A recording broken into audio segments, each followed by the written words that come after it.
Salut tout le monde, bienvenue au Gérant d'estrade. Nous sommes aujourd'hui dimanche, le fameux dimanche des deux Zooms dans la journée.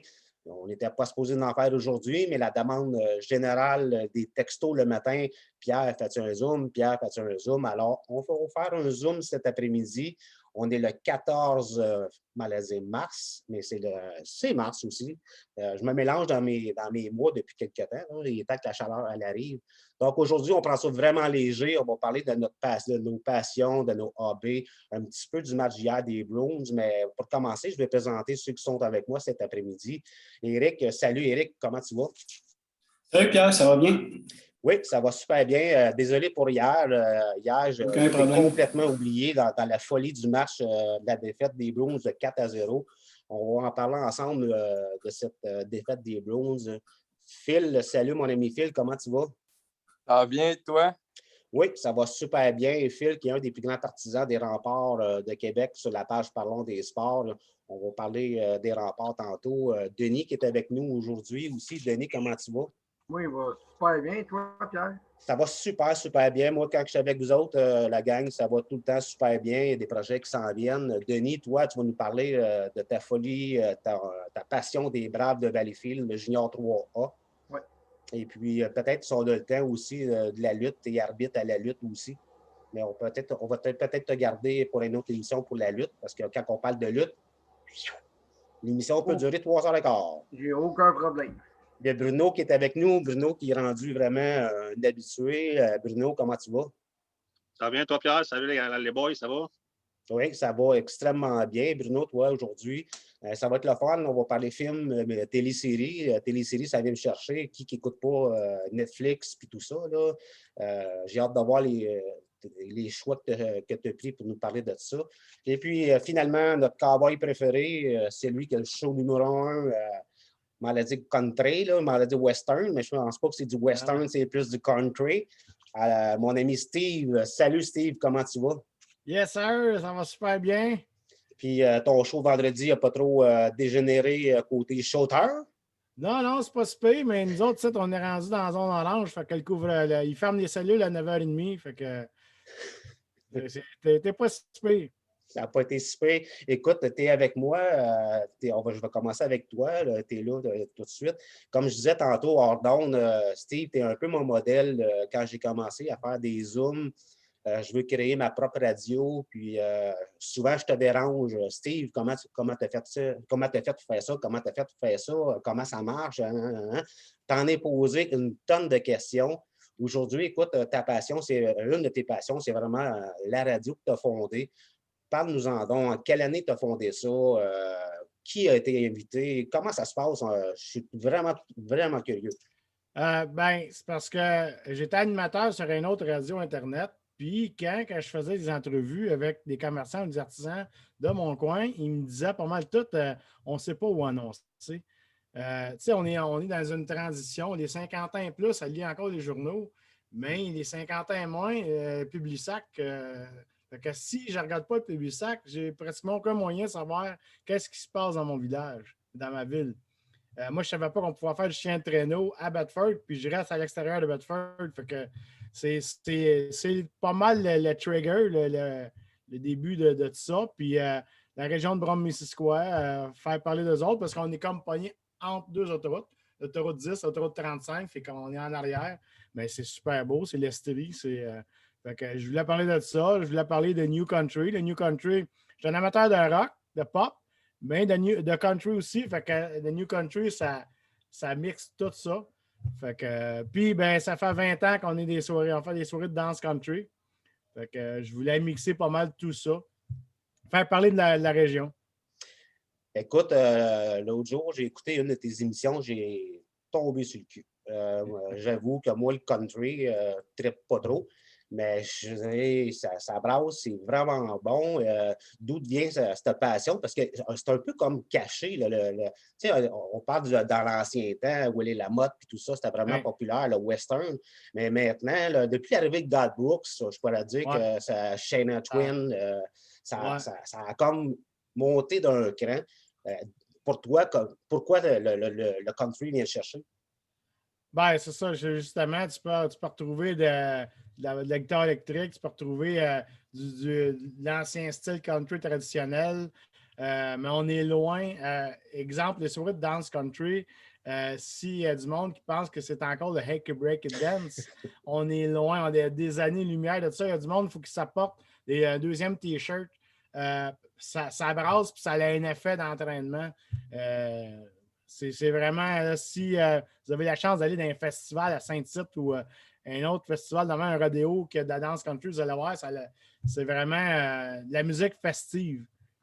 La musique country, comme tu dis, beaucoup populaire aux États-Unis, moins au Canada.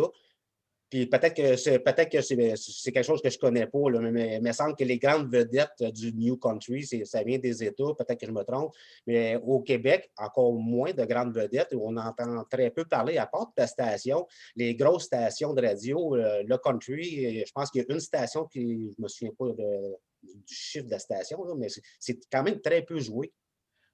Ben, c'est parce qu'au Québec, je dirais que moi, qu'est-ce que j'appelle le western, là, c'est la famille d'Arèche. Ça, c'est d'une braquette là, qui était assez populaire, mais je dirais assez populaire pour les 50 ans, 60 ans et plus, là, ce style-là. Mais les plus jeunes, ben, c'est le New Country. Puis au Québec, présentement, les seules stations qu'il y a de New Country, c'est sur Internet. C'est ça. Mais c'est à travers le monde, c'est la musique qui connaît la plus forte montée, là. C'est parce que ça mixe tout pop, rock, country. Fait que, puis quand que je fais des posts sur Facebook, tu peux voir les stats. C'est les gens de 55 à 65 qui aiment le plus, mais sur Instagram, c'est sur 15-25. Fait que le New Country, c'est vraiment là, en train de se répandre. Matt Lang, ça venait du New Country, ça. OK, puis explique-moi, il n'y a peut-être pas d'explication. Pourquoi il n'y a pas de grande radio au Québec, au Canada même, qui fait jouer seulement que du New Country? Ben, au Canada, il y en a plusieurs, mais c'est au Québec qu'il n'y en a quasiment pas. Moi, je pense qu'il faut que tu t'éloignes de Montréal pour en voir beaucoup plus, pour en entendre beaucoup plus. Que plus tu te rapproches de Montréal, moins qu'il y en a, ça se mêle dans tous les styles de musique. Mais si tu t'en vas dans le centre du Québec, à Drummondville, Sherbrooke, quand ils font un festival de musique du monde, à l'Arena, tout le plancher de l'Arena, c'est plein. Il y a à peu près 500 personnes qui dansent. Puis le New Country, c'est ça. Faut que tu t'éloignes de Montréal. Je pense que s'il y avait une station, il faudrait qu'elle soit à Sherbrooke, quasiment. Une dernière question par rapport au country. Pourquoi tu dis qu'à Montréal, le New Country existe pratiquement pas? Ben, c'est parce qu'il y a beaucoup de... Moi, je dis qu'il y a beaucoup de nationalités. C'est cosmopolite. Fait que tu vas avoir du techno, tu vas avoir du pop, tu vas avoir de tout. Là, c'est sûr qu'il y a beaucoup le rap qui est bien populaire, là, mais parce que ça se fond. Mais plus tu t'en vas dans les campagnes, ben, plus que tu vas en entendre là, du country, New Country. OK, parfait. Mais là, avant de terminer, on va revenir avec ta radio qui me passionne extrêmement beaucoup. Combien d'heures ça t'a pris pour ouvrir ta chaîne? Combien d'heures par semaine que tu y mets? Es-tu tout seul? As-tu de l'aide? As-tu une subvention? J'aurais à peu près 3000 questions à te demander. Non, ben, j'ai mon cousin qui a une émission. J'ai une amie que j'ai rencontrée. Elle étudie en relations publiques, je dirais. Puis elle m'aide beaucoup pour les réseaux sociaux. Parce qu'aujourd'hui, c'est par là que ça passe. Si tu veux faire parler de ta région, tout ça, tu n'as pas le choix, c'est par là. C'est plus par les journaux traditionnels.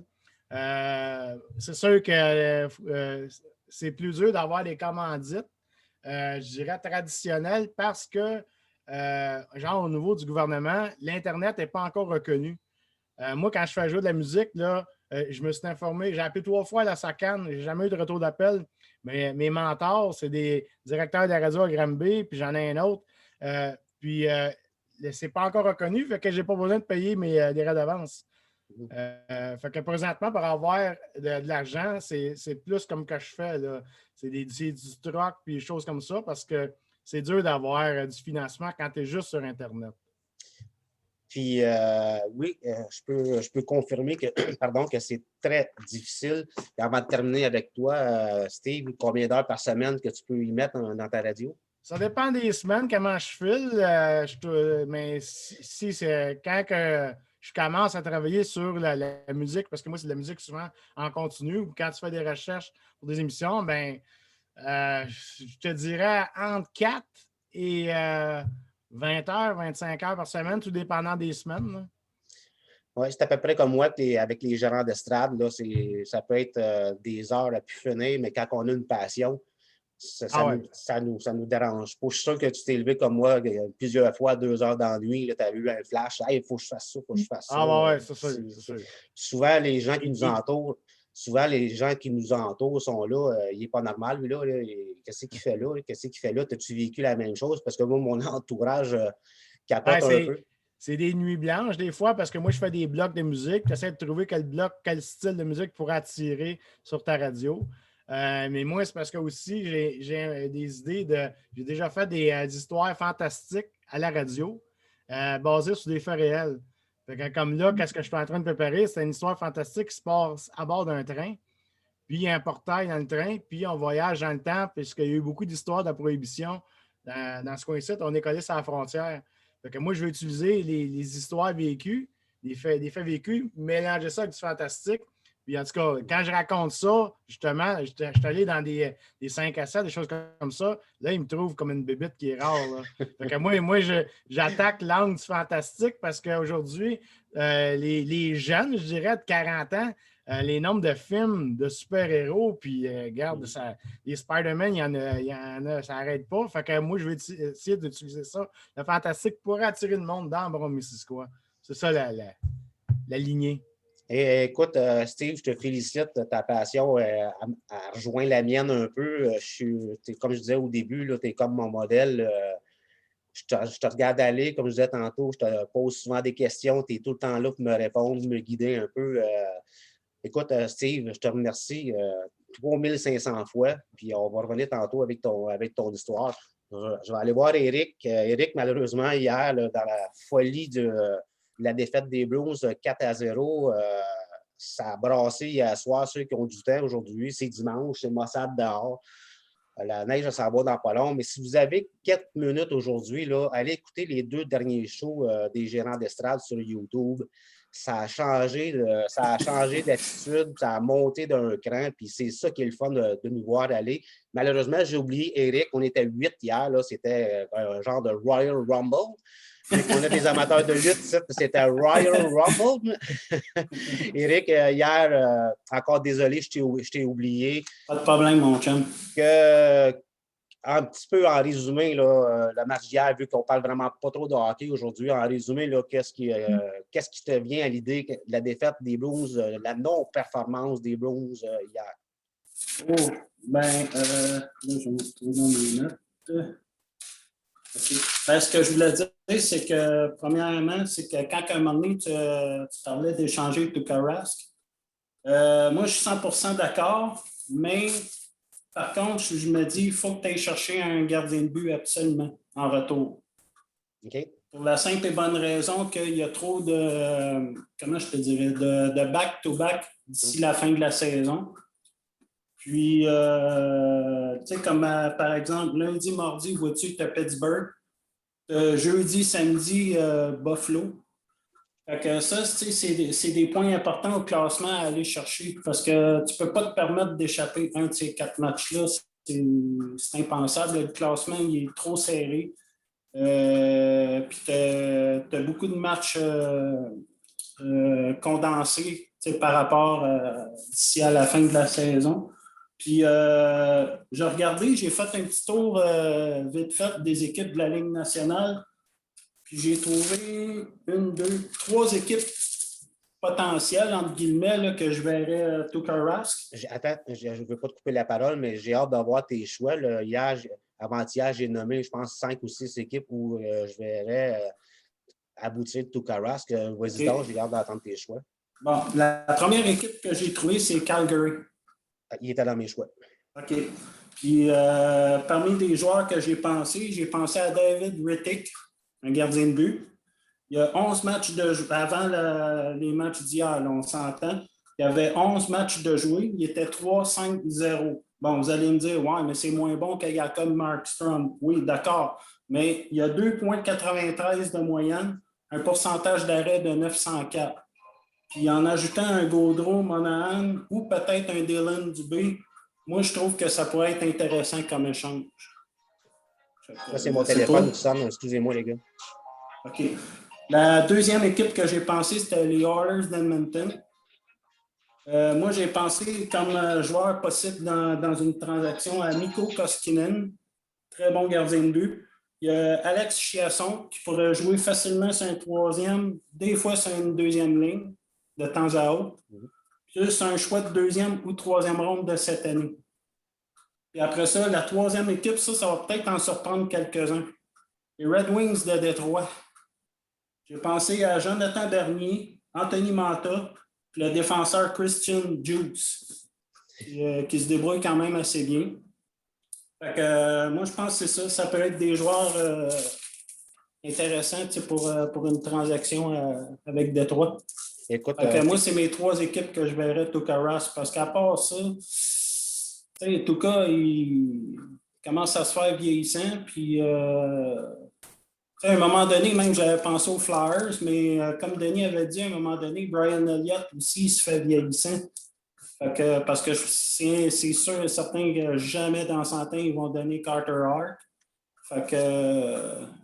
C'est ça. En tout cas, grosso modo, là, c'est pas mal les trois clubs que je verrais Tuukka Rask. écoute, pour commencer, Éric, je voulais te féliciter pour tes recherches. Tu as fait 3 excellents choix.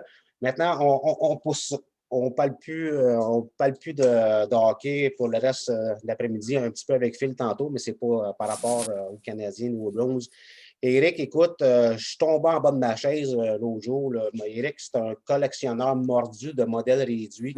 À la maison, là, êtes-vous bien assis? Là, essayez de faire le calcul là, vite fait dans votre tête. Là, c'est hallucinant. Vas-y, Éric. Par rapport à? Tu as combien de modèles réduits que tu as dans ta collection? Je me souviens même pas les chiffres que je t'avais dit. Mais échelle à chaud, je pense que je dois en avoir quelque chose comme pas loin de 250 facilement.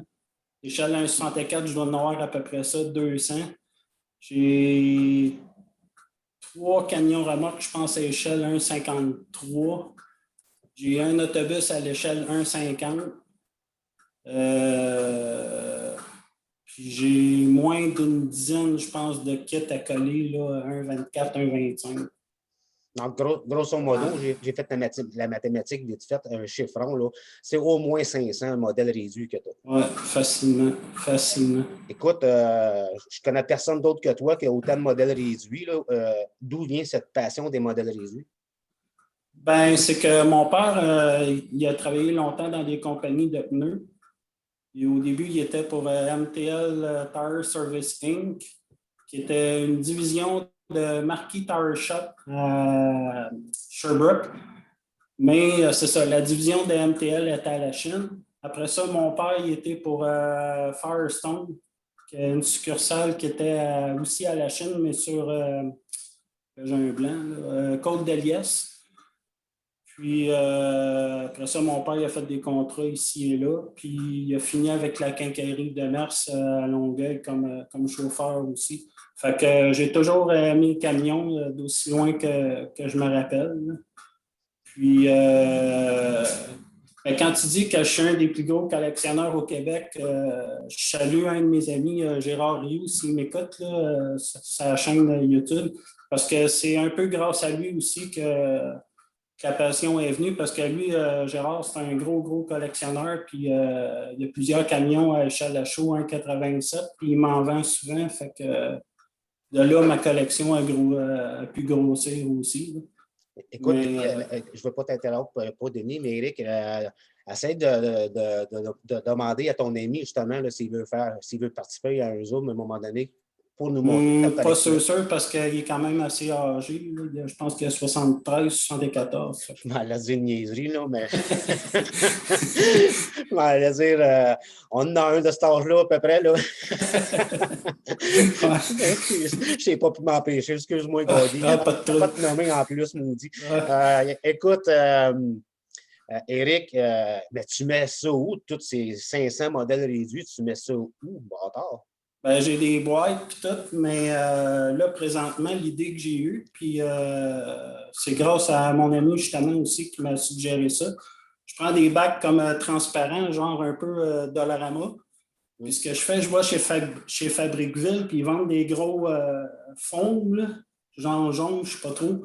Puis je prends un Exacto, je me coupe des lisières, je les mets dans le fond du bac, puis je fais comme des rangées entre chaque rangée de camions. Fait que quand j'arrive pour pogner mon bac, ben, les camions ne se déplacent pas dedans, puis ça évite de les briser. Fait que, écoute, là, ce qu'on va pouvoir voyager, se déplacer, ça s'en vient. Le COVID, ça achève. J'avais prédit début avril, ça va être fini.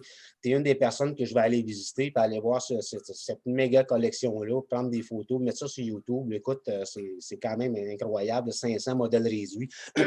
T'en as sorti quelques-uns, peux-tu nous en montrer? Oui, bien, c'est ici, j'ai un petit camion de pneus, justement, Firestone. Ben, il n'y a pas tous les logos dessus, mais lui, il est à l'échelle 1,87 à chaud. Attends, je ne veux pas t'interrompre, là, mais pour moi, ça ne me dit absolument rien. Là, puis peut-être ceux qui Ben, c'est l'échelle de train standard, autrement dit. Échelle de train électrique standard. 1,87, ça veut dire quoi? Ben, ça veut dire que, autrement dit, il est 87 fois plus petit que le modèle en vrai, là, original. OK. Je te laisse continuer. Après ça, ben, qu'est-ce que je pourrais montrer d'autre? Ce ne sera pas long, là, je suis en train de les ramasser. Ben ça ici, tu vois, dans échelle à chaud, qui dit échelle à chaud, il dit bâtiment. J'ai fait un garage Firestone. On le voit bien. Mais ça, c'est un kit à coller, là, si je comprends bien. Ça, c'est un kit à échelle à chaud. Moi, ce que j'ai fait, c'est que j'ai pris 2 kits pour faire ce qu'on appelle un scratch build. De faire en une pièce, si tu veux. Là. Ça ici, tu vois, c'est comme la partie magasin du Firestone. Ouais. Puis ici, ben, j'ai la section comme garage, là, les 3 portes. Fait que les trucks rentraient là, puis une porte qui rouvre, là, en tout cas. Bref, ça m'a pris à peu près 3-4 jours facile pour le faire. Écoute, Éric, on dirait qu'on vient de tout tomber en enfance. Là, mais ça nous rappelle les souvenirs qu'on allait magasiner au Welco ou au TIC GM, on achetait des Matchbox. Ouais. Je vais le mettre sur le post tantôt, parce que je viens d'avoir une idée, mais je te laisse continuer. C'est pas mal le fun, ta collection. Okay. Je suis sûr que nous autres, on est tous les petits. Hein? Pour ça, qu'est-ce que je pourrais montrer d'autre? Ça sera pas long. Je vais juste essayer de le ramasser, parce qu'il est dans le fond de la base que je voulais montrer. Ça, c'en est un que j'ai fait il n'y a pas si longtemps. Un camion remorque, je ne sais pas si on le voit bien. Et là, il est au travers du... OK. C'est un Ford LNT 9000 de Brazo Transport. Une compagnie ici à Rouyn-Noranda, qui était à Rouyn-Noranda, en fait. Parce que le plus drôle, c'est que je ne le savais pas. À un moment donné, c'est que le bureau chef, il était ici à Rouyn. Puis, quand je regardais par rapport à les adresses, j'étais là, j'ai dit 380 rue Burke, c'était où ça? Fait que là, à un moment donné, je me suis informé. Puis, crois-moi pas, j'habite à peu près à 3 minutes de où le bureau chef de Brazo était. J'en revenais pas. Puis, parce que quand j'étais petit, puis comme je t'expliquais, mon père, quand il travaillait pour Firestone, des pneus, eux autres, Brazo, à Ville-Saint-Laurent, il y avait un terminal de camions à eux autres. Maintenant, c'est Transforce qui est situé là-bas. Puis, souvent, quand mon père, c'est ça, quand il travaillait pour Firestone, il allait réparer les flats des camions et tout, on allait souvent dans le cours à Brazo, à Ville-Saint-Laurent. Mais je ne savais pas que pour que bien des années plus tard, j'étais pour habiter à Rouyn-Noranda, à une couple de minutes de où le bureau chef de Brazo était. Fait que je te dis, la vie, des fois, c'est Le hasard, le hasard, des fois, fait bien les choses. Ouais, fait que c'est ça. Puis après ça, ici, ben, j'ai un Mercury Comet 60. Oh, je m'excuse, mon casque, il est lousse. OK. J'ai un Mercury Comet 71, échelle 1,24, taille casse. Je vais te demander une question tout de suite avant de l'oublier. Écoute, c'est ça, là, on écoute souvent des émissions à Historia. Et tu peux avoir une petite fortune chez toi, puis peut-être que tu ne le sais pas. Il y a des objets de collection là, qui Possiblement. ça vaut une fortune. Possiblement. Oui, mais moi, c'est pas pour la valeur monétaire, c'est plus pour ce qu'on appelle, comme on dit, la valeur sentimentale, le souvenir, le plaisir d'avoir l'objet, puis tu sais, ça rappelle des souvenirs, il y a des anecdotes rattachées à ça. Fait que c'est ça. Je te laisse continuer, Eric. Oui, non, OK. Ben, c'est ça. Fait que, comme je disais, c'est un Mercury Comet 71, échelle 1,24, puis c'est la compagnie Motormax qui font ça. Il y a encore certains endroits qu'on peut le retrouver, mais il commence à être de plus en plus rare. Moi, le bleu, celui-là, là, j'ai réussi à l'avoir. Il en restait un. C'est Bibi qui l'a. OK. Question, comment tu l'as fait pour l'obtenir? Où tu l'as obtenu? J'ai été chanceux. Je suis allé d'un Walmart justement ici à Rouen. Puis je ne sais pas comment ça se fait parce que d'habitude, ils ne vendent pas gros de Motormax. Puis là, il y en avait un. J'ai fait Colin, je l'ai pogné, j'ai mis dans le panier. Parce que mon père, il y en a eu un en vrai à l'époque. Puis la seule fois que je suis allé aux États-Unis, justement, c'était avec cette voiture-là, avec mes parents à l'époque. Ils étaient encore ensemble à ce moment-là. Puis j'avais 3 ans, je pense, à ce moment-là, 3 ans et demi. C'est un bon souvenir. Écoute, Eric, tu as vraiment, vraiment, vraiment une belle passion. Là, on a tous été dans ta passion quand on était plus jeune. Toi, tu es resté jeune, tu continues ta passion. Je te félicite. Ah puis, oui. lâche pas. J'espère qu'un jour, tu vas te rendre à 800. Puis, on va te financer des armoires toutes vitrées avec des lumières dedans. On est à veille de te faire une levée de fonds pour. Ce que je trouve le plus dommage, par contre, c'est qu'ici à Rouen, présentement, à moins que je ne sois pas au courant, c'est qu'on n'a pas de club de train ou quoi que ce soit, ou de choses de miniature. À une certaine époque, à un moment donné, moi, je suis arrivé à Rouen en 2001.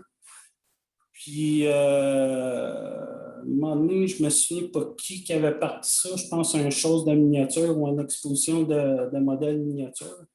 Mais ici, à Rouen-Noranda, on n'a pas. Je sais qu'il y avait la foire des collectionneurs à Tachereau, que ça se faisait, mais là, ça a l'air aller en descendant parce qu'avec la pandémie. Mais j'espère que ça va reprendre, puis j'espère qu'un jour, on va pouvoir avoir un club de ça à Rouen. Avant de terminer, je m'excuse pour le téléphone, j'ai oublié de le mettre sur le silence. Là. Avant de terminer avec toi, Eric, quand tu dis qu'il n'y a pas de club de miniature, avec Internet aujourd'hui, là, tu peux ouvrir une page Facebook, Club Miniature. Oui, ben c'est ça. Puis aussi, je pense que tu avais vu mes albums Facebook aussi.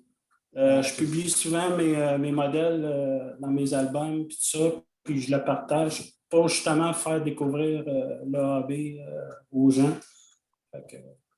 Écoute, les gens, d'ailleurs, j'invite les gens, si dans mon compte, c'est Éric Laberge Modéliste, si vous voulez voir mes albums, mes modèles, ça me fait bien plaisir. Écoute, Éric, comme je te disais tantôt, ta passion est vraiment extraordinaire. Je te souhaite de continuer. Et puis là, on va pouvoir voyager. C'est sûr que je vais aller chez vous. Je vais juste mettre sur pause quelques secondes pour aller fermer mon téléphone. C'est un petit peu désagréable. On revient dans 30 secondes. OK, nous sommes de retour. Le téléphone ne va plus sonner. Il est dehors dans le banc de neige. Comme on le disait tantôt, Éric, félicitations. Maintenant, on va aller voir Phil. Phil, on va parler un petit peu de sport avec toi. Ta grande passion des Remparts de Québec, elle est immense. Tu veux souvent qu'on fasse des shows avec les Remparts, mais de ce temps-ci, le Canadien, les Bruins dominent un peu l'actualité. Alors, je te laisse. D'où vient ta passion des Remparts? Ben, j'ai connu les Remparts j'habitais à Québec avant. Fait que c'est comme ça que j'ai connu les remparts. Je suivais un peu la GMQ. Fait que là, je me suis dit, pourquoi pas suivre les remparts? Vu que les remparts, c'est l'équipe de Québec. Au complet. Écoute, c'est sûr, pourquoi pas, vu que Québec n'ont plus d'équipe. Un matin, j'ai fait un petit peu des recherches là, pour savoir un peu de quoi qu'on parlait. C'est quand même bizarre, vu que c'est l'année de la COVID, le classement ne va pas par victoire, défaite, point au classement, c'est par pourcentage de victoire, c'est ça, hein? Oui, c'est bien ça. C'est quand même une bonne idée, là. Chicoutimi dans la division des remparts. Chicoutimi, premier, 717. Shawinigan, 679. Québec est troisième à 654. Parle-nous donc de la saison un peu là, des remparts. Comment ça va? Je vais te garder que c'est Nathan Gaucher qui est le meilleur marqueur des remparts. Oui, c'est Nathan Gaucher, c'est un des excellents. C'est un des meilleurs joueurs des remparts cette année. Oui, on a connu une mauvaise bulle. Bon, je peux pas dire une mauvaise bulle, mais une correcte bulle à Chicoutimi. On a quand même affronté 3 fois les Sags. Ça nous a fait de mal. OK. Puis, combien de parties jouent les remparts cette année? Je sais pas, ça va dépendre. Là. On est rendu à 26 games, je pense. Oui.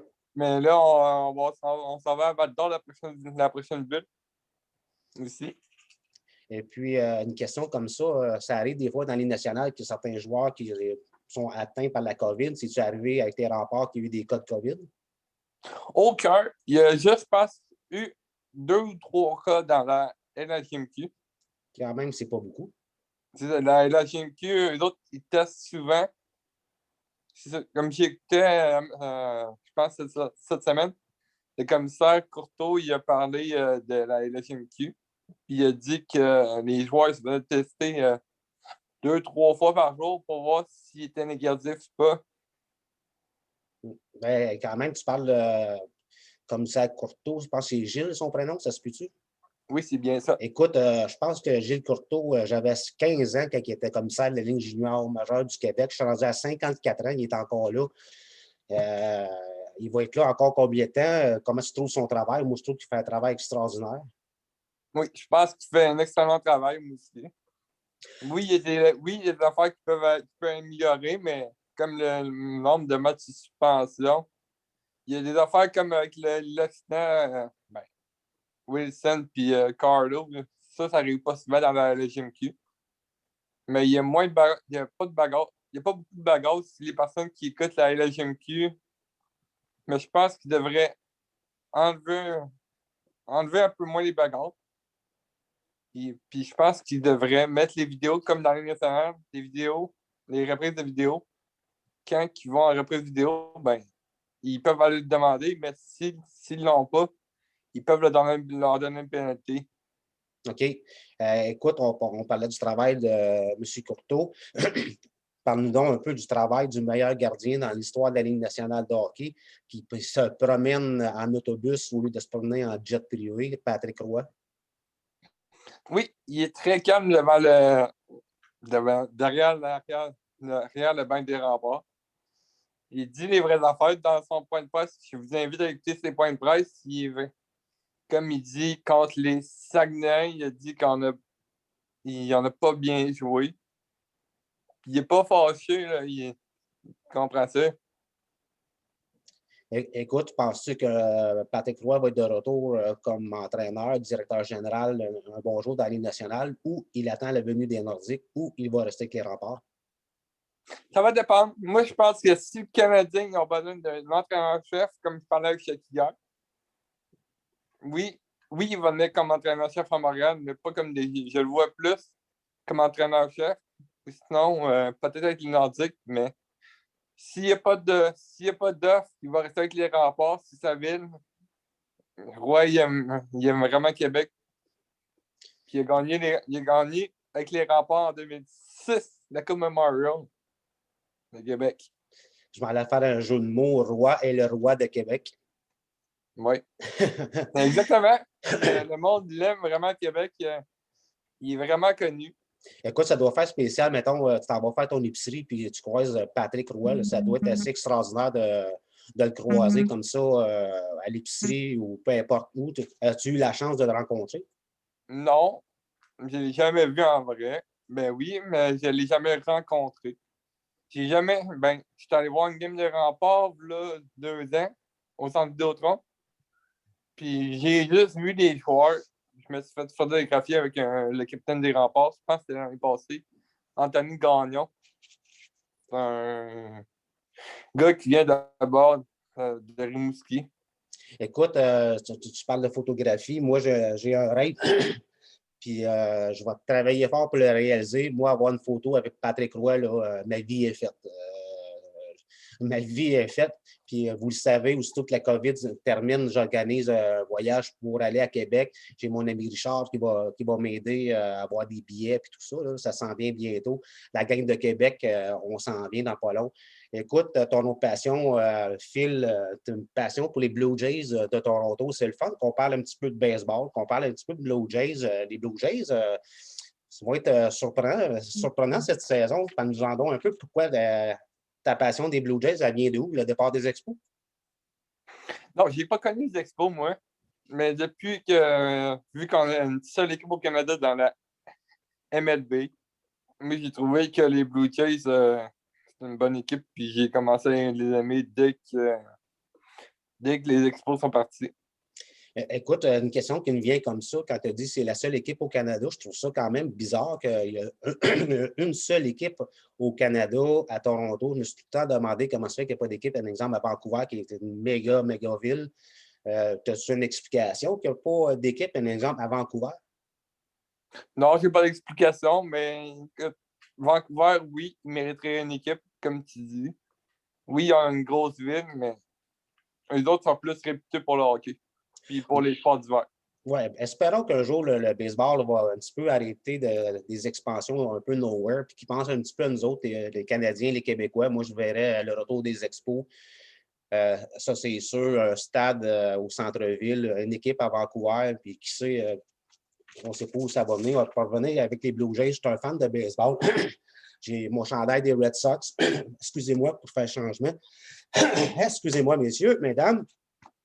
Écoute, ils ont un maudit beau noyau de joueurs là, avec Beaubichette, Biggio, Guerrero, Courriel.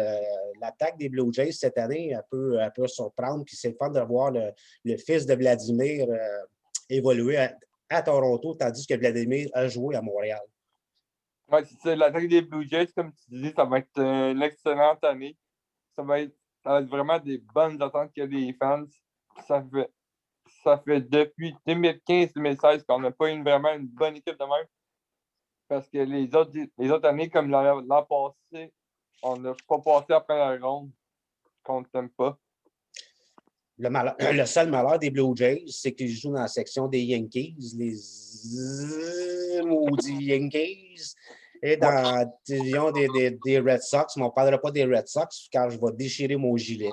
Écoute, on pourrait peut-être faire un petit voyage à Toronto cet été pour aller voir un match de baseball Blue Jays contre les Red Sox. Ça serait vraiment le fun. J'ai été une fois ou deux au Skydome. C'est de toute beauté. La ville de Toronto, c'est de toute beauté.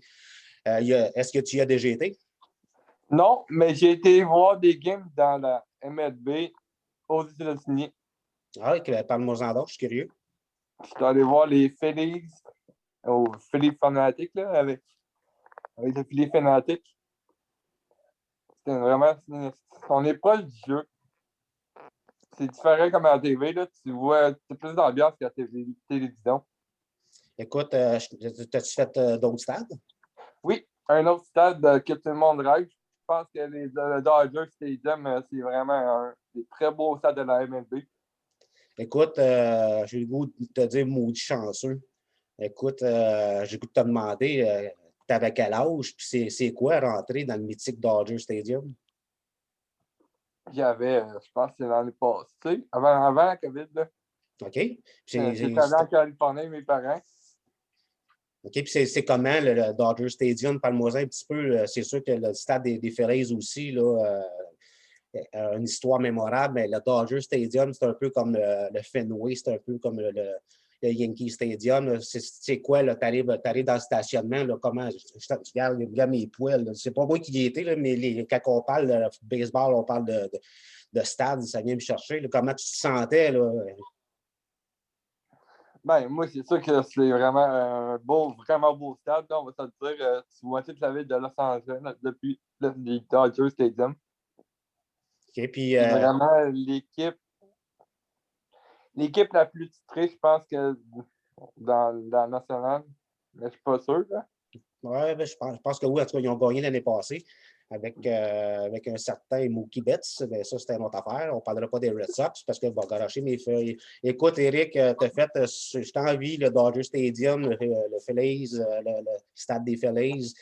On va peut-être s'organiser un petit voyage pour aller voir les Blue Jays avec mon ami Martin Beauregard, j'ai oublié sa tasse, qui organise des voyages en autobus. On va être assis confortablement avec une bière dans les mains. On va aller voir les Blue Jays contre les Red Sox. On va s'organiser pour y aller ensemble. Merci, Philippe, pour ta patience. C'était pas mal le fun, là, tes voyages. Je ne savais même pas qu'on se parle souvent sur Zoom. C'est la première fois que tu me dis que tu étais à Los Angeles. On va revenir là-dessus parce qu'on va faire d'autres Zoom voyages. Je te remercie beaucoup, Phil. Lâche pas. Puis on va aller voir les Blue Jays cet été. Maintenant, passer à Denis. Denis, désolé si c'est long. Bruno, c'est toi le prochain. Je te garde pour la fin. C'est long, mais Steve, je m'excuse si c'est long. Tu as été le premier. Mais je pense qu'on a une émission quand même le fun. Là. Denis, toi, mais ta passion, tu en as deux, mais ta passion pour les Braves de Valleyfield, l'équipe 3A, le junior 3A de Valleyfield, conte-nous comment ça a commencé. Ça a commencé. Il y a une game un jeudi soir, parce que nos games locales, c'est le jeudi.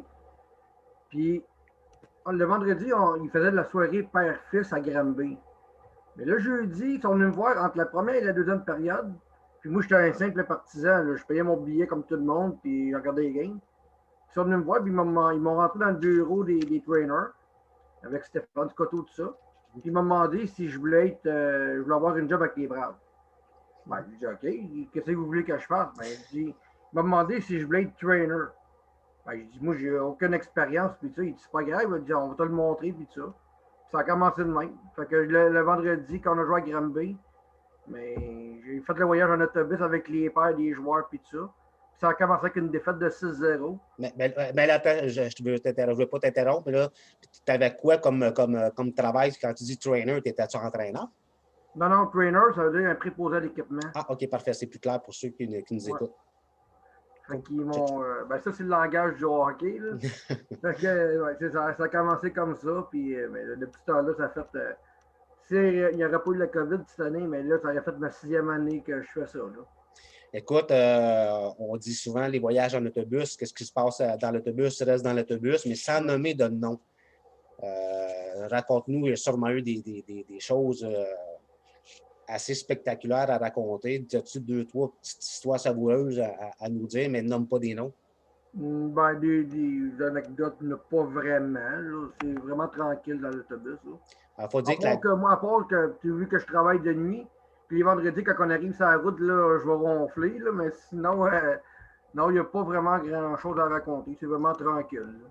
Il faut dire que les gens de Valleyfield aussi sont très tranquilles. On peut en témoigner. On est tous les deux de Valleyfield. Les gens de Valleyfield, c'est des exemples pour la province de Québec. Écoute, j'exagère un petit peu, mais quand même, prévois-tu faire ça encore longtemps, ta job avec les Braves? Oh, oui, moi, tant qu'ils vont me voir de moi, moi, c'est sûr, je vais rester là. Écoute, on parle des Braves. J'ai le propriétaire, célèbre entraîneur des Braves qui va être en entrevue bientôt, c'est Stéphane Scotto. Et j'ai l'actuel entraîneur aussi qui va être en entrevue bientôt. Les dates ne sont pas encore fixées. Probablement cette semaine, Stéphane a beaucoup d'ouvrages. C'est une autre passion qui est super le fun. Puis c'est un sujet qui vient chercher tout le monde. Quand on parle de lutte, c'est quelque chose, je ne pensais jamais. Tu es arbitre à la lutte. Oui, c'est ça, depuis 2002. Écoute, on est curieux, on est tous des passionnés de lutte ici avec toi aujourd'hui. Comment ça a commencé? Ils ont été te chercher, tu étais assis à la première rangée en train de boire une bière, puis ils ont dit, toi, il est temps, tu es arbitre, c'est ça? C'est ça. Moi, il manquait des arbitres, puis il n'y avait pas d'arbitre tout court. L'ancien propriétaire, Fred Lauzon, que je salue, il vient me voir et il me dit, Denis, il dit, tu pourrais-tu nous dépanner à soir? Il dit, on n'a pas d'arbitre. Ben moi, je dis, regarde, j'ai pas de linge, j'ai rien. Il dit, on va te prêter des pantalons propres, un chandail d'arbitre.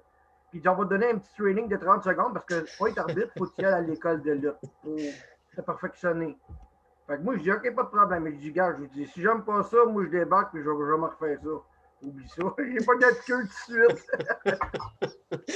Écoute, continue là-dedans. Là, c'est vraiment extraordinaire ton histoire. Là. Ils sont venus te chercher. Il n'y avait pas d'arbitre. Puis...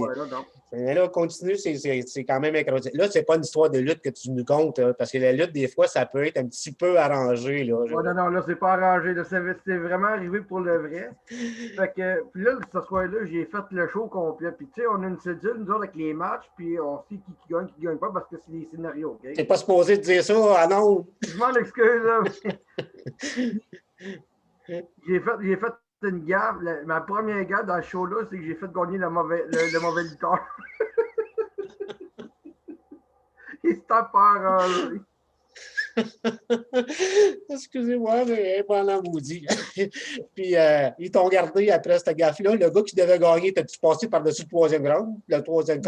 Non, c'est que, mais tu sais, les gars, ils savaient que j'avais pas d'expérience. C'est mon premier soir. Moi, ils venaient de me demander de même.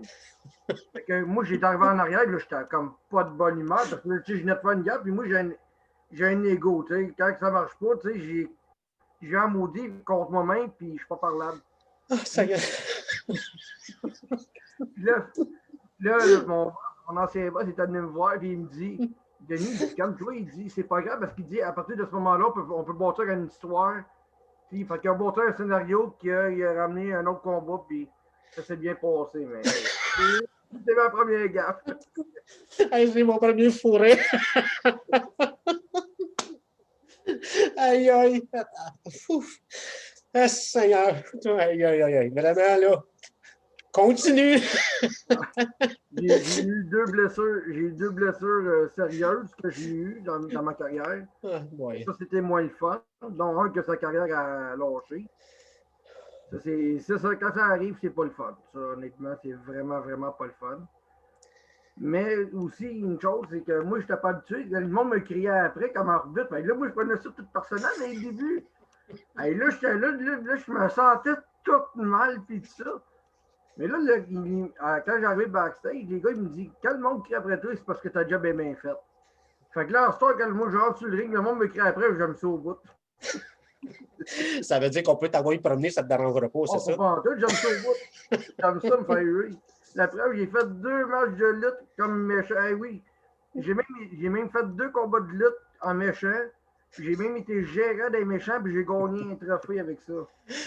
Ah, Seigneur, ça fait longtemps que je n'ai pas ri de même. Je pense que même Jean-Marc Parent ne me fait pas rire autant. C'est vraiment drôle. Écoute, Denis, continue, fais-nous rire. Là, il reste encore un petit peu de temps pour me. T'es trop drôle, là. Continue.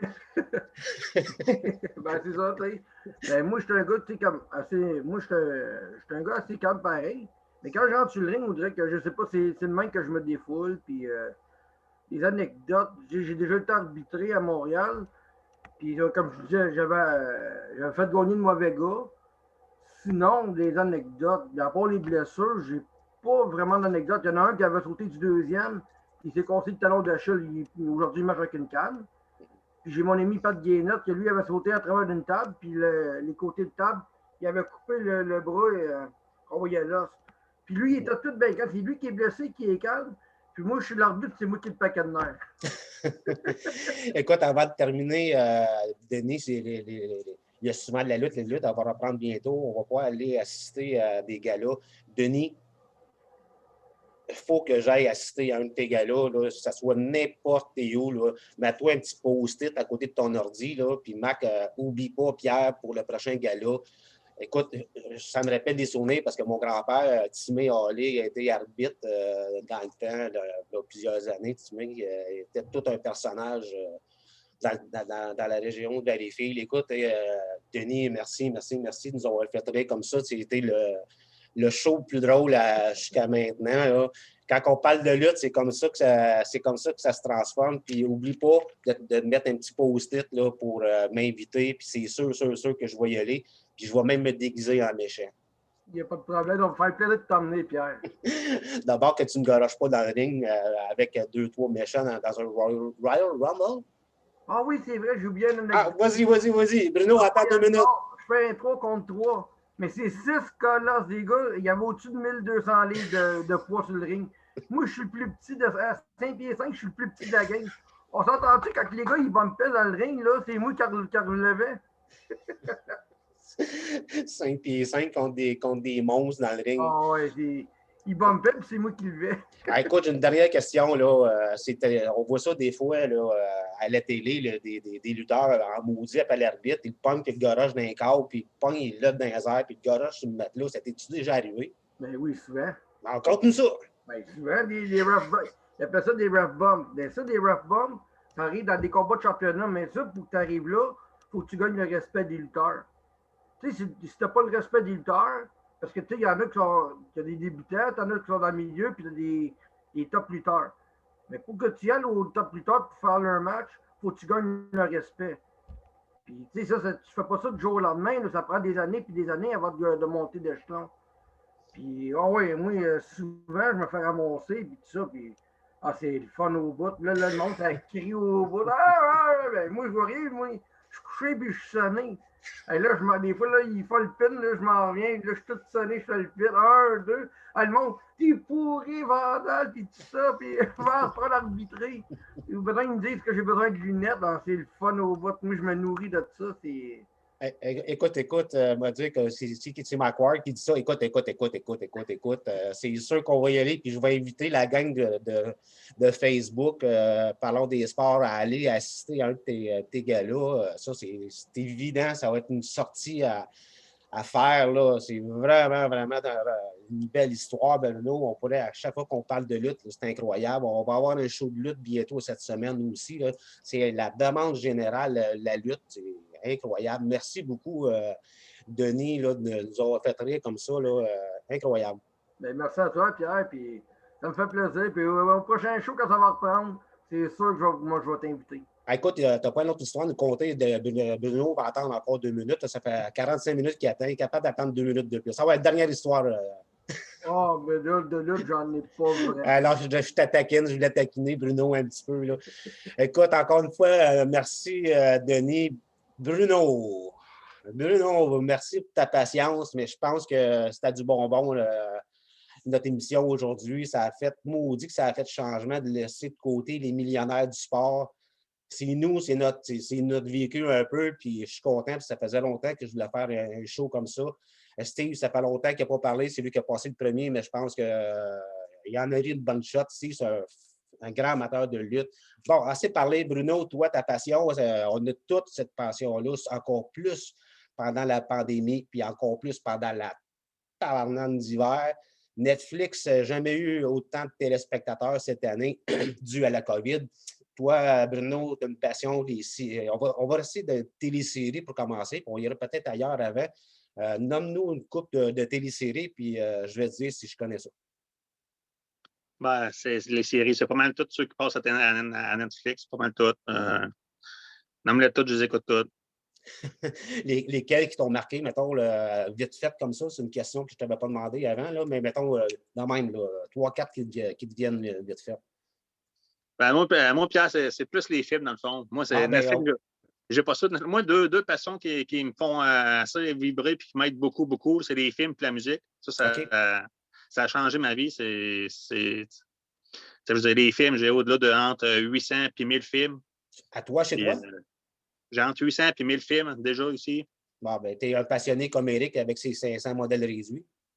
Exact. Tu sais, quand on parle de films, ça part des années 80 à aujourd'hui. Puis, tu sais, quand tu es jeune, tu embarques juste dans l'histoire du film, puis tu vois pas la morale du film, tu checkes juste le film. Puis, ce qui est le fun, c'est que j'ai vu toutes les évolutions du film. Puis, je peux te dire, mon âme, que des années 80, on s'entend-tu qu'il y a des meilleurs films qu'aujourd'hui? Je pense qu'il y en a une coche. Ah, OK. Explique-nous donc pourquoi c'était meilleur des années 80 que des années 2000. Ben, c'est 80, ça commençait à sortir, tu sais, les Die Hard sortaient, les Rambo sortaient, les Rocky sortaient, puis, tu sais, L'Arme fatale sortait. Pour moi, personnellement, ces films-là, il y en a pas mal de meilleurs que des films. Tu sais, aujourd'hui, c'est des repeats, c'est des remakes, c'est des repeats, c'est des remakes. Tu sais, le gars qui fait des remakes, c'est pas dur de trouver l'histoire. Tu sais, il reprend l'histoire, tandis que dans le temps, il n'avait jamais de remake. Il n'avait jamais assez de gars. Ou bien il y avait des suites. Là, il y avait 1, 2, 3, 4. Bon, c'est sûr aussi faire des suites, c'est pas trop dur, dépendamment. Puis il fallait que le premier pogne absolument pour faire une suite. Fait que moi, j'ai connu ça, j'ai connu pas mal l'évolution des films. À cette heure, à l'âge que je suis rendu, je pense qu'au début, c'était des films d'horreur, c'était les Vendredi 13, tout le kit. C'était de l'action, c'était policier. Mais là, aujourd'hui, à l'âge que je suis rendu, mon genre de film, c'est des histoires vraies.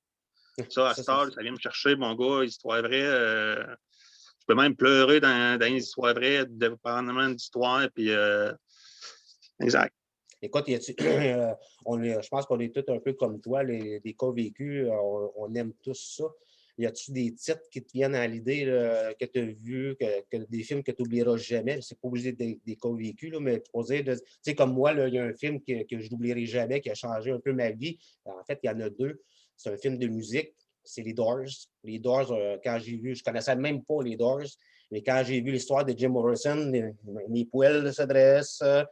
On dirait que Jim Morrison, malheureusement, est entré à l'intérieur de moi. Je me suis pris pour lui pendant une couple d'années. Heureusement, j'ai retrouvé un meilleur chemin que Jim. Et puis l'autre film qui m'a marqué, c'est Gladiateur avec Russell Crowe, quand il disait gagne la foule et tu gagneras le respect, ou choses comme ça. Là. Il y en a deux vite fait qui me viennent. Toi, y en a-tu quelques-uns? Ah ouais, moi, ça va paraître bizarre, mais moi, quand ça ne me tente pas d'écouter, quand je veux rentrer dans un thrill, vraiment, là, je m'en vais des années 70, puis La fièvre du samedi soir avec John Travolta. La manière qu'il danse, mon gars, c'est hallucinant. C'est là que tu vois que c'est pas juste les Noirs qui savent danser. Puis un de mes grands classiques, Breakfast Club. Ça, l'histoire, mon gars, est hallucinante. 5 jeunes qui sont retenus à la fin de semaine, ils ne se connaissent pas. Ça se bitch tout. Puis à un moment donné, à la fin, ils sont tous réunis, ils sont tous chummy, puis le gars est en amour avec une fille, puis moi, là, je peux écouter un film 1000 fois, 2000 fois, je ne m'attends pas, man, ça vient me chercher autant que je suis l'écouter en première fois, tout le temps. Écoute, c'est vraiment le fun de ta passion. Je pense qu'on est tous des passionnés de films, peut-être pas autant que toi, là. Mais dans les films de sport que tu as vus, c'est des questions que je te lance comme ça, c'est pas préparé, là, je ne veux pas te mettre dans l'eau chaude. Là. Non, pas trop. On est tous des sportifs. Dans les films de sport que tu as vus, des films qui te viennent à l'idée que tu as aimé. C'est sûr, si on parle de comédie, c'est Slapshot, c'est sûr. Slapshot, ça, c'est pas battable. Surtout la traduction québécoise. Tout sauf de l'hostie de Robert. Yes, madame. À part ça, qu'est-ce qu'il y aurait dans les histoires de sport? Maurice Richard. Pour un film québécois, c'est très bon. Maurice Richard. Tu as aussi Miracle, le film Miracle. Ça, c'est tous des joueurs de la Ligue nationale de hockey qui ont été passés un test pour faire l'équipe, puis ils ont fait l'équipe, puis on connaît l'histoire. Miracle. Puis Kurt Russell, sa interprétation est hallucinante. Puis c'est quelque chose de voir que c'était des joueurs non connus qui ont fait la Ligue après. Puis non, c'est ça. En gros, c'est ça. Puis il y a la musique, c'est pareil. La musique. Juste avant, je ne veux pas t'interrompre, juste avant, il y a une série de films qui nous a tous marqués. Parle-nous donc des films de Rocky Balboa. Adrian! Ah, c'est sûr que. Ouais, non, c'est sûr que ça. Les films marqués, moi, qui m'ont marqué tout court, c'est Rocky, c'est Star Wars, c'est Rambo. C'est mal tous des coffrets, là. Mais Rocky, c'est bon. C'est ce que j'aime dans cette histoire-là. Le gars, là, il a l'air innocent en hosto au bout. Là, le gars, là, il a l'air innocent. Il se fait donner une chance. Il y va au max. Puis il se voit délivrer une deuxième chance. Puis il gagne. Ce que j'aime dans ça, là, c'est que c'est l'histoire d'un gars qui a la tata. Il réussit. Il gagne le championnat. Dans le troisième, il est super populaire. Puis sa popularité gagne autant. Dans le quatrième, ben là, on sait que c'est la mort de son meilleur chum. Il va se revendre. Puis non, il y a juste le cinquième que c'est un vrai navet, le cinquième. Là. Puis le 6, mais il remonte à 60 ans sur le ring. Puis non, ça, là, tu sais, quand il dit à son gars, là, quand tu étais petit, là, je te prenais dans mes mains, là, puis t'es pas un loser, OK, tu m'entends? Hey, ça, là, je l'écoutais avec mon père, ce film-là, là, puis j'ai pleuré. Mon père était à côté de moi, là. J'ai pleuré, mon gars, puis mon père me regardait, puis il n'avait même pas besoin de dire une chose. J'avais tout compris. Non, c'est quelque chose. Stallone, là, pour moi, c'est mon acteur. Puis n'importe quel film, Rocky, Rambo surtout, là. Non, c'est. Non. le gars, tu vois sur Facebook des fois, Stallone, puis il fait des messages, mon gars, hallucinant. Là, je sais pas, les gars, keep punching, puis dans la vie, faites pas dire que vous n'êtes pas capable de rien faire. Ah, non. Je t'en parle, j'ai des frissons. Ben, écoute, je pense qu'on a tous des frissons. Rocky a marqué notre vie. Il y a un film qui me vient comme ça à l'idée, puis c'était un cas vécu, tu l'as sûrement vu aussi, Cinderella Man avec encore Russell Crowe. Ouais. Je pense que ce film-là, je pense que je l'ai vu à peu près 500 fois. Russell Crowe, qui est un de mes acteurs préférés à cause voyons, je l'ai dit tantôt, Gladiateur. Et puis, un autre film de sport que sûrement que tu as écouté, Field of Dreams, le chant de rêve en français, là, Field of Dreams. Chant de rêve, oui, avec Kurt Russell, non, avec Kevin Costner, oui, ça aussi, c'est hallucinant. Oui, non, c'est très bon. Je pense que c'était une histoire vraie, ça se peut-tu? Oui, c'est une histoire vraie, oui. Ouais, écoute, si on remonte à des films de sport, on pourrait s'en parler longtemps. Ton autre passion, la musique, raconte-nous donc un peu le pourquoi. La musique, moi, premièrement, à l'école, OK, c'est sûr qu'à l'école, moi, ce qui m'a aidé, que mes deux matières, c'était français, anglais, OK? Puis en anglais, j'allais au bureau voir le professeur qui était super cute en passant. J'avais un kick dessus, évidemment. Puis on se parlait en anglais sur le pupitre. Le monde nous regardait, puis il était là, il se parle en anglais. Ça... Fait que tout ça pour dire que ça m'a beaucoup aidé, ces deux matières-là. Puis à ce stade, j'écoute, je vais prendre des marges, j'écoute la musique. Puis tu sais, quand tu comprends les paroles d'une chanson, là, c'est encore plus aidant pour la vie, mon homme. Puis c'est quelque chose. Que ce soit n'importe quel genre de musique, quand tu comprends les paroles, là, ça t'aide pas mal plus. Écoute, tu as sûrement été voir quelques shows, quelques spectacles à Montréal? Oui, j'étais en voir un en 93, j'étais voir Madonna. Oh, Madonna. En 93. Quand même. Oui, quand même. C'est quand même pas pire. Ouais. Puis pour aller voir le show, j'attendais chez Archambault Musique. Non, peu importe, c'est un autre nom, en tout cas. Puis pour gagner une paire de billets, il fallait que quelqu'un chante au micro, puis on t'entendait à la radio. Fait que personne n'était pas game, personne n'était pas game. Je disais, moi, chanter. J'ai chanté Like a Virgin, mon âme. Là, on entend à la radio, tu le quittes, mon chum de gars arrive. C'est-tu que chanter? Oui. Hey, mon âme, tu faisais dur en asti, mais c'était comique au bout. Mais c'est ça. Tu sais, le gars chante Like a Virgin. Oh my God, je m'en rappelé, c'est de même que j'ai eu mes biens. Regarde, Eric, vas-y donc d'une version. Pas Eric, Bruno, vas-y donc d'une version Like a Virgin. Ah ouais, on va t'envoyer un cadeau par la poste. Like a Virgin, touch for the very first time. Non, qu'est-ce que c'est groupe préféré, chanteur préféré? Ben là, chanteur, c'est sûr que moi, mais moi, c'est Madonna, évidemment. Chanteur préféré, le Canadien, Bryan Adams. Il y a des écœurantes de tunes. Puis le groupe, moi, ça a tout le temps été, ça a tout le temps été Duran Duran. Dans cette année-là, dans cette année-là, 80, là, il y avait deux groupes qui pognaient. Tu avais Duran Duran, tu avais Depeche Mode. C'était la guerre entre les deux groupes. Puis oui, Depeche Mode, j'ai rien à leur enlever. C'est un foutu bon groupe. Mais moi, ça a tout le temps été Duran Duran. Puis j'ai au-dessus de, je te dirais, 400-500 CD ici. Qu'est-ce que j'ajoute à cette heure? À cette heure, j'ajoute des CD, là. Greatest Hits. Ouais. Greatest Hits, Greatest Hits, Greatest Hits. T'écoutes le CD, mon homme, tu sais, les meilleures tunes. C'est le fun en colline. C'est juste la meilleure tune qui joue sur le CD. C'est pas mal le fun. Écoute. J'ai une playlist sur mon téléphone, une playlist de vidéos, là. J'ai au-dessus de 1300 vidéos. Fait que j'écoute ça, je revois les vidéos dans le temps de Musique Plus, là, je regarde ça me fait retomber en enfance, mon gars. Puis comme je te dis, en étant bilingue, tu sais, puis il y a des vidéos, c'est le fun, puis il y a des histoires dans les vidéos. Il n'y en a pas gros qui ont ça. Puis non, moi, la musique et les films, là, ça m'a beaucoup aidé, ça m'aide encore. Puis une chance que c'est là. Écoute, Bruno, tu nous as fait rire aussi. On a tous un peu pas mal la même passion que toi, peut-être pas autant, là, mais la musique vient tout nous chercher. Les films aussi, ça vient nous chercher. Merci de ta patience. Pierre, excuse pour un dernier point. Tu sais, au début, j'ai été né dans les débuts 70. Fait que moi, la musique, c'est ma soeur qui m'a fait découvrir ça. Puis les premiers groupes que j'ai entendus, c'est les Bee Gees puis ABBA. Puis j'ai trouvé ça quétaine, mais c'était bon au bout. Puis là, je vais continuer à écouter d'autres musiques. Tu sais, quand tu te promènes avec tes parents, là, début 70-80, là, tu te promènes en 80, puis la musique 50-60 qui joue, là, ça m'a fait écouter cette musique-là. Là, on est rendu à l'année 2020. Là, c'est la musique de 80 qui joue. C'est la même chose, ça, c'est le contraire. Fait que, tu sais, en 72, 73, 75, 77, j'entendais du Elvis, j'entendais du Beatles. Fait que, ça m'est rentré aussi dans ma tête, puis ça m'a fait aimer la musique encore plus. Fait que non, c'était les meilleurs temps. Dans le temps, c'était des 8 tracks. Des 8 tracks. Fait que tu mettais des chars. Fait que. Ah non, c'est la meilleure époque. Tu nous rappelles des souvenirs, les gars, ils ont tout un sourire en haut de l'écran. Là. Un petit passage de ma vie quand tu as dit le groupe les Bee Gees. Moi, je m'en souviens, là, à Valleyfield, il y avait une danse sous le sol de l'église ou peu importe, je ne sais plus où. Là, puis c'était la mode des jeans serrés. Là. Je me couchais sur le lit avec une fourchette. Là, puis là, tu essayais de monter le zip jusqu'en haut. Là, puis tu avais ça. Tu sais, ça paraît-tu? Non, ça paraît pas.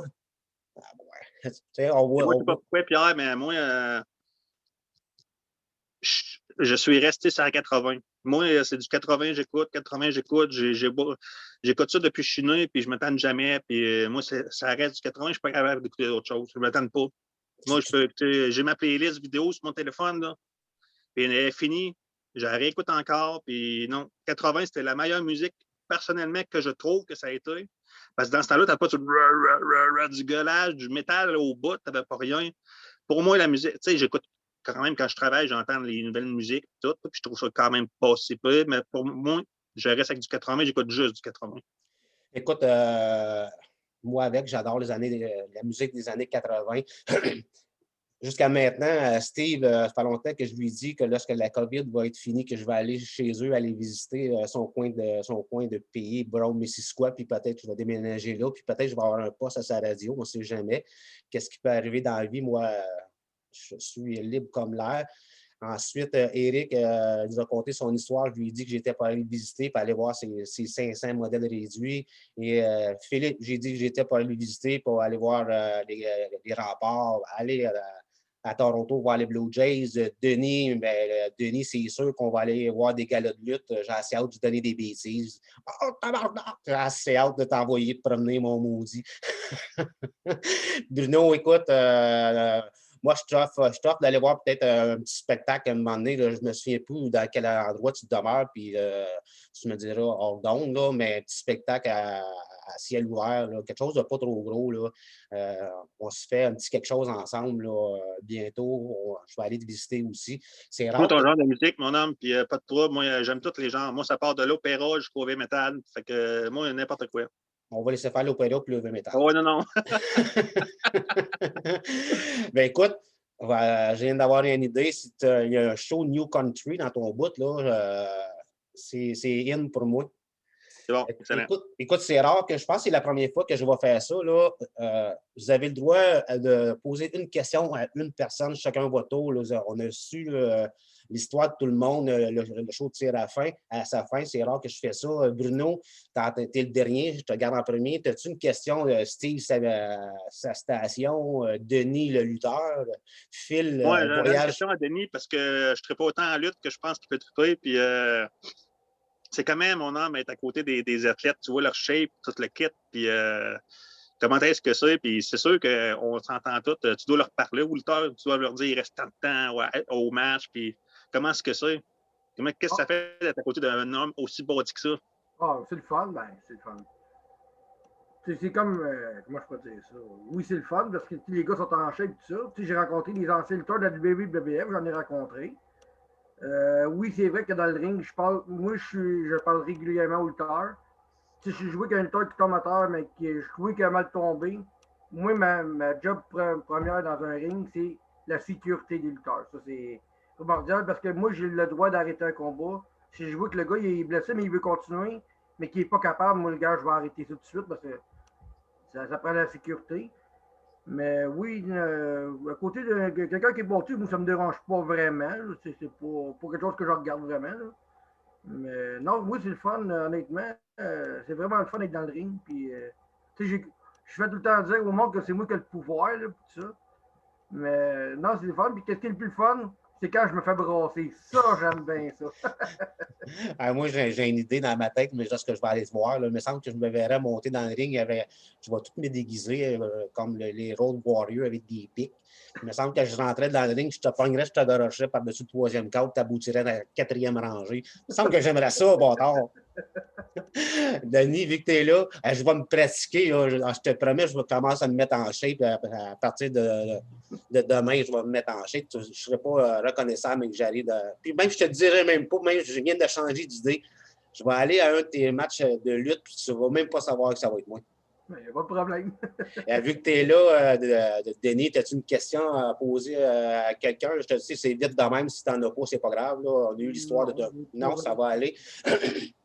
Steve, ça fait longtemps que tu n'as pas parlé. As-tu une question à demander à quelqu'un? Ouais, moi, c'est Bruno. Tu dois avoir vu le film Rudy. Ouais. Qui n'a pas Moi, vu ça? C'était un de mes. Dans le sport, c'est un de mes films favoris. Excellent. Oh, ouais, mais hein. Je te dis, man, n'importe quel film, là, puis c'est une histoire vraie en plus, on s'entend? Ouais. Bon, fait que, tu sais, que ce soit sport, que ce soit drame, que ce soit policier, que ce soit. Si c'est pas un fait vécu, si l'histoire est bonne, ben, t'embarques. Tu sais, c'est sûr. C'est quoi le titre du film? On est encore en ondes. C'est quoi le titre du Rudy. film? Comment t'écris ça? R-U-D-Y. Parfait, je l'ai pris en note. Je ne pense pas que je l'ai vu. Parfait. Phil, as-tu une question à demander à quelqu'un avant de terminer? Moi, je pense pas, là, mais Je pense pas. c'est vraiment intéressant. Oui. Je vais vous faire un petit salut avant. Eric, il y a pas longtemps, tu n'as pas parlé, malheureusement. As-tu une petite question à demander à quelqu'un? Je sais pas. Peut-être Bruno. Ouais, je veux dire, tantôt tu parlais pour, je pense que c'est Duran. Puis c'est le fun. J'ai remarqué qu'on a plusieurs points communs parce que Moutou, j'aime bien des films puis la musique. Puis je me rappelle que moi, j'étais un amateur de James Bond aussi, mais surtout quand c'était Sean Connery ou Roger Moore. Mais je sais que je pense que c'est vers 85, ça se peut-tu, il y avait eu un James Bond, puis Duran il avait fait la musique thème du film. Exact, ouais. C'était pas permis de tuer ou quelque chose en même. A View to a Kill. Oui, c'est ça. En plein même, ça. ils ont fait une vidéo de ça. La vidéo, il était que, comme je disais à Pierre, la vidéo était que rien, c'est une histoire. C'est comme si ce serait eux autres James Bond, puis ils montrent des bouts du film, tu sais. Ouais. Moi, c'est pas ça, je me fais une playlist sur mon téléphone de vidéos parce que ça me ramène en enfance, ça me rappelle les beaux moments, puis oh non. Oui, ben moi, c'est la même chose sur YouTube, là, dans mes favoris. Là. J'ai plusieurs chansons ou vidéos, si tu veux, de musique. Là. Dans les années 60, 70, 80, là, j'aime bien ça au bout, puis ça rappelle des bons souvenirs. Oh, ouais. Écoutez, les gars. Ben, c'est le fun, on a plusieurs points communs. Ben, bon. Je pense qu'on a tous pas mal les mêmes points en commun. Puis ce qui est le fun aujourd'hui, c'est qu'on a tassé les millionnaires du sport. C'était 1 heure avec nous, 1 heure des no-names. Vous savez que c'est pas méchant quand que je dis ça. Puis ça donne des idées pour faire d'autres émissions autres que de parler de sport. On a toute la passion de la musique. On peut en faire un là-dessus. La passion des films, on peut en faire un là-dessus. Parce que, comme je disais en début d'émission, je veux amener les gérants d'estrade à un niveau autre que le sport, qu'on puisse jaser d'autres choses. Il y a d'autres choses dans la vie que le sport. Il y a des émissions que je travaille fort bientôt. J'ai une émission choc que je prépare bientôt, que j'ai commencé à aller fouiller hier, là, un petit côté que j'avais laissé de côté, mais c'est un reportage assez troublant. Je peux vous dire, je vous en parle, regardez mes poils. J'ai des entrevues cet après-midi avec ces personnes-là. Leur histoire est troublante. Je ne peux pas en dire plus parce que je garde le punch pour plus tard, mais les codes d'écoute vont exploser, j'en suis convaincu. Et puis avant de terminer, Eric, tu es là. Eric, je te remercie pour ta présence, super intéressant. Puis ça fait plaisir, Pierre. Puis n'importe quand. N'importe quand, il y a des shows maintenant, là, il y a des shows à pu finir. J'ai de la demande à pu finir. Le samedi passé, 3 shows. Aujourd'hui, 2, mais c'est incroyable. Phil, merci d'avoir été là. Ça a été super le fun. Toujours le fun de t'entendre, Phil. Ça fait plaisir. Puis comme Eric il a dit, que je peux être disponible n'importe quand la fin de semaine, puis le vendredi. N'importe quand. Ouais, ça va me faire plaisir. C'est sûr que je ne peux pas tant tout vous inviter. C'est 4-5 du show, sinon ça va être trop long. Déjà là, ça fait au-dessus d'1 heure. Mais c'est sûr que je vais t'inviter encore. Phil, lâche pas ton bon travail. Denis, tu viens de gagner la médaille d'or de l'humoriste. Écoute, tu es celui qui nous a fait le plus rire jusqu'à maintenant. Merci d'avoir été là. Ça a été vraiment le fun. Merci à toi, Pierre. Puis j'ai oublié une petite anecdote. Avant mes galas, quand pour me mettre dans ma bulle, moi, j'étais un grand fan des Red Hot Chili Peppers. Et avant mes galas, pour me mettre dans ma bulle, j'écoute toujours du Red Hot Chili Peppers. Oui, j'adore Red Hot Chili Pepper, puis c'est une de leurs chansons préférées, que je ne m'en souviens pas du titre, mais là, ça sera pour un autre sujet. Mais écoute, Denis, le sujet de la lutte, ça va revenir cette semaine. Là, c'est sûr qu'on s'en parle. Merci d'avoir été là. Bruno, écoute, merci d'avoir été là aussi. Super intéressant, les films, la musique, notre enfance. Merci beaucoup, Bruno. Merci à toi, Pierre, parce que depuis que j'ai rentré dans les gérants d'estrade, moi, après des émissions, j'ai du monde qui veut être ami avec moi, puis c'est pas mal en grande partie grâce à toi. Fait que merci. J'ai plus de chums grâce à toi, mon ami. écoute, je sais c'est quoi. J'ai jamais eu autant d'amis de toute ma vie. Puis le pire, là, c'est que j'ai hâte d'aller vous serrer dans mes bras, vous serrer la main, puis vous donner des coups d'épaule, une taboire que j'ai hâte de partir pour aller vous rencontrer. Si vous n'avez pas idée comment. Puis on va se faire un hostie de party, mais que la COVID est finie. Là, vous n'allez pas craindre à ça. Bruno. Si jamais, Pierre, tu veux que je passe mon tour une fois pour laisser la chance à d'autres, pas de trouble, je vais prendre un problème, ne pas, là, vu que je suis souvent là à cause d'une exception qui arrive. Dis-moi-le, puis je fais passer mon tour, puis laisser la chance à un autre, pas de trouble. Ouais, je sais, là, des fois, là, je suis rendu là, je n'avais pas le choix, je ne veux pas choisir, mais je vais devoir me mélanger, là, parce que là, comme hier, 8, c'était beaucoup trop. Là. À 4, c'est le fun, on a du temps de parler, mais Bruno, oui, effectivement. Pas de problème, mon homme. Merci beaucoup, Steve, mon ami Country Boy. Steve, avant, je vais te lancer un défi. Steve, tu vas nous chanter une chanson la prochaine fois que tu viens sur le show. Non, mais les codes d'écoute vont baisser, ça ne me dérange pas, là. Mais je peux te chanter du Chanel à toi, madame. J'ai quand même pas mal tout par cœur. Que... Bon, ben regarde, je vais le prendre en note. Puis, lors de notre émission musique, on va écouter tes talents musicaux. Les talents de DJ sont meilleurs. Écoute, Steve, toujours le fun quand tu es là. Aujourd'hui, c'était vraiment. Les émissions montent d'une coche à toutes les coches, mais c'est grâce à vous autres. Merci, Steve, d'être là. Tu es mon modèle. Ouais, je l'ai déjà été en plus. J'ai des photos pour le prouver. Écoute, lâche pas. C'est tout le temps drôle. Les gars, avant de quitter, là, moi, une chose, c'est que j'ai goût de faire. Je pense qu'allez-y donc, la gang. Oui, merci, boys. Franchement, là. Oui, boys, c'est vrai. Ouais. Franchement, là, ça king coche. Puis j'ai déjà hâte d'en faire d'autres. Ça n'a pas de sens. Là-dessus, mais on va mettre fin à l'émission. J'espère que vous autres à la maison, vous avez trippé autant qu'on a trippé. Je ne vous demande pas grand-chose. Je vous demande juste d'aller liker, de vous abonner à ma page. C'est peut-être nono, là, mais plus que j'ai d'abonnements à ma page, plus que YouTube reconnaît ma page, plus que YouTube va mettre nos émissions en premier. Ça, c'est même que ça fonctionne, YouTube. C'est pas que je m'en fiche, je ne vais pas regarder qui s'abonne, mais c'est pour nous, c'est pour nous autres. C'est le fait. Mettons, quelqu'un va taper dans votre recherche sport, là, pouf, on va tomber premier. Parlons de sport. C'est de même que ça fonctionne, les abonnements. Le partage aussi, partager, plus ça va partager, mais plus qu'on va donner des no-names, on mérite d'être connus. Là-dessus, à la maison, je vous souhaite une bonne fin de journée, puis on se revoit sûrement super très bientôt.